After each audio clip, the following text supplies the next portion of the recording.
So part 5 just ended, and I've been wanting to do my own take on one of the most iconic memes of part 5. I'm talking about the main villain, Diavolo, and his stand, King Crimson, and how it just works.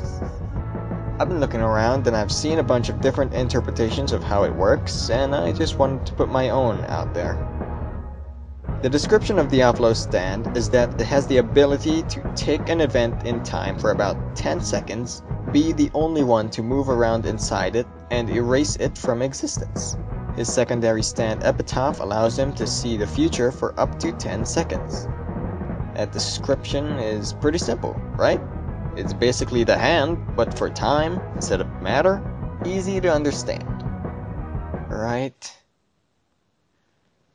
The problem is, that description only matches with one actual event in part 5 that I can recall. It's when Diavolo erases the impact of Aerosmith's bullets on his body, so instead they hit Risotto. All other instances, Diavolo has to actively dodge, move out of the way of oncoming attacks, even in the time affected by King Crimson's power. This scene is slightly different when you compare the manga to the anime. The anime has the bullets just phase through King Crimson and Diavolo like he's become a ghost. In the manga, the 0.5 seconds where the bullets existed inside the space of King Crimson are actually erased. Like King Crimson's existence was erased from reality, and then resumed their trajectory in front of him, as if he was never there. So I think that depiction of the Risotto fight, most accurate to the description of King Crimson's power set, is the manga. This is the one time King Crimson actually erased time. And this is not how all other instances of King Crimson play out. Maybe Diavolo still has that part of the ability available to him in all other instances of King Crimson's powers, but instead of using that, Diavolo actually dodges. He takes the effort to move out of the way of attacks. If the way King Crimson works in the Risotto fight is the way it always works in all of his fights, Polnareff wouldn't have been able to wound Diavolo because he could just erase all the moments where Silver Chariot's sword strikes his body. He wouldn't have to dodge Sticky Fingers' punches because he can just erase the moments when Sticky Fingers manages to hit him, and Sticky Fingers would end up punching the air behind him. But that's not what happens. In all these other instances, what's being depicted is different from the part of the Risotto fight.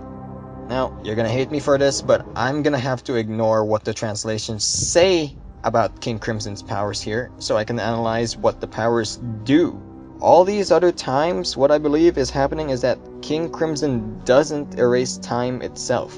King Crimson erases everybody's consciousness for a set period of time and locks their actions in place. For clarity's sake, from now on I'm gonna call that set period of time King Crimson time. Imagine everyone lives in a certain timeline. Everyone's actions and reactions have the potential to shift the course of the timeline into a different branching timeline. For example, Diavolo stands here and Mista aims forward at Diavolo. In that timeline, Mista fires forward and Diavolo would be shot. If Diavolo stands to the left, Mista reacts and aims also left, and that creates a new timeline where Diavolo still gets shot because Mista changed his aim. However, go back to the timeline where Mista was aiming forward. Diavolo uses Epitaph to see where Mista would fire, and then activate King Crimson. Now we're in King Crimson time. This original timeline is locked in place. Everyone's consciousness is put on pause, and their bodies continue to act according to that locked timeline. In other words,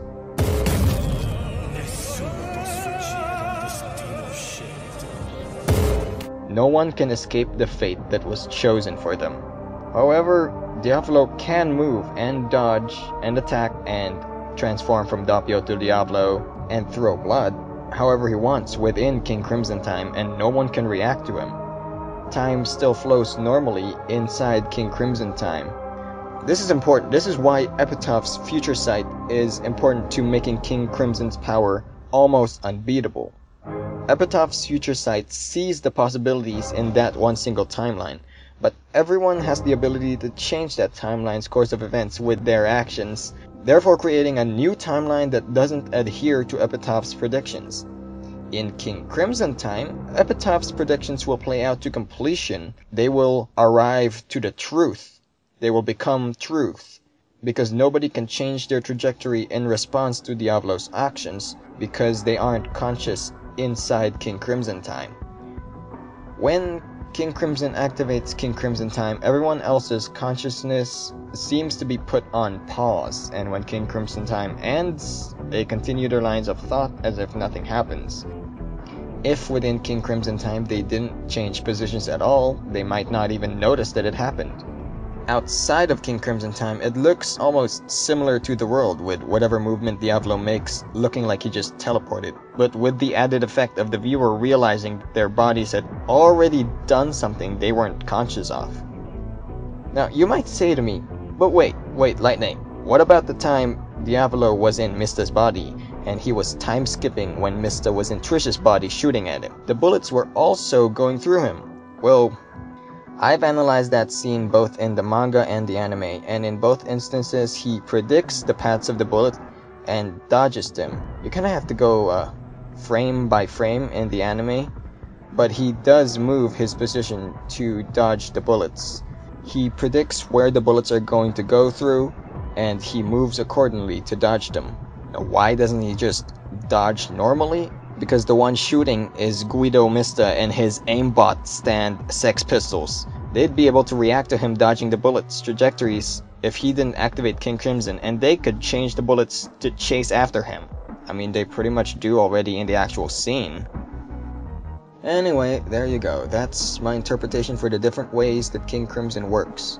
Was the Risato fight just a fluke? An Araki forgot moment? Or does King Crimson actually possess two different powers, not including Epitaph, making him pretty effing OP?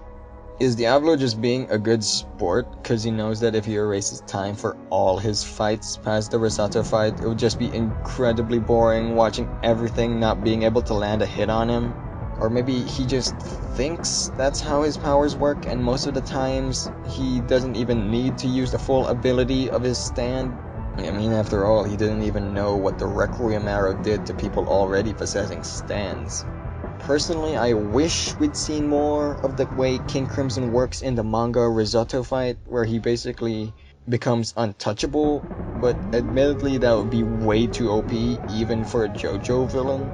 Honestly, this is the one time in any media I've seen a single inconsistency being more accurate to the description of the power set than the rest of the times that power set is used. That's JoJo for you. Feel free to discuss in the comments, or correct me if I missed something in some other media that isn't the manga or the anime, or like the games maybe, or just, yell at me for daring to offer an alternative explanation for how King Crimson works. Anyway, I'll see y'all when part 6 drops. If you need me, I'll be reading Steel Ball Run. Arrivederci!